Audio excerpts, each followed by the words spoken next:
اب ایک مووی آئی تھی فیشن کے نام سے, بالکل, اور اس میں فیشن انڈسٹری کی انڈر بیلی یا اس کی ڈارک سائڈ دکھانے کی کوشش کی تھی, اور اس کے اندر سے بھی ہم نے بہت کچھ سیکھا. ہماری کئی اصطلاحات اس میں صحیح, شو اسٹاپر, اس سے پہلے ہم نے کبھی نہیں سنا تھا کہ کوئی شو اسٹاپر ہوتا ہے.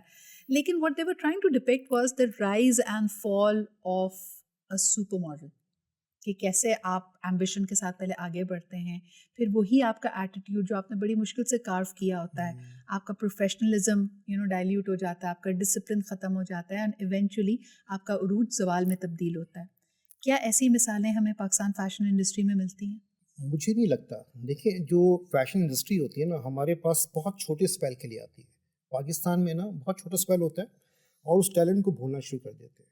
ایک دم سے نیا ٹیلنٹ ابھر آتا ہے, اس کو پروموٹ کرنا شروع کرتے ہیں. نہیں, لیکن اس میں کیا وجہ ان کے واش آؤٹ ہو جانے کی, ان کا اپنا ایٹیٹیوڈ ہے کہ وہ ان کا ڈسپلن, یا ان میں روڈنس آ گئی ہے, یا وہ ٹائم پہ شوٹ پہ نہیں پہنچ رہے. دو وجہیں ہو سکتی ہیں صدرا, یا تو ایٹیٹیوڈ ہوگا, یا پھر وہ ڈیمانڈ زیادہ کر رہی ہوں گی, فائنینشلی ڈیمانڈ زیادہ کر رہی ہوں گی, یا پھر جو پے کر رہا ہے اس وقت کافی دیکھا جاتا تھا کہ جو پیمنٹ جا رہی ہیں, جو برانڈس لے رہے ہیں, جیسے آج کے دور میں لان برانڈس بہت کامن ہو گئے, فوٹوگرافرز بہت آ گئے, ان کو ایک اوپن اپرچونیٹیز ملنا شروع ہو گئی, جس کی وجہ سے جو ایک فوٹوگرافر کی لائن لگ گئی. اور اچھی بات ہے اگر لائن لگ گئی, ان کے پاس کام آیا, پروفیشنلزم ایک ایکسپینڈ ہوا, چیزیں آئیں تو. لیکن جہاں اس وقت تھا کہ جو ایک سپر ماڈل فار ایگزامپل اس رینک پہ, جو آپ فیشن فلم کی بات کرتی ہیں, وہ تو بہت ہائر رینک ہے, اور اس کے لیے بہت بڑی انڈسٹری یا اس کے بعد وہ فلم والے میں جائے گی نا. دیکھیں اگر اس نے اگر سپر ماڈل بن گئی, اس کا نیکسٹ اسٹیپ یا تو ڈرامہ ہوگا یا فلم ہوگی, تو وہ فیشن ماڈل ہی نہیں رہتی. اس لیے یا تو وہ فلم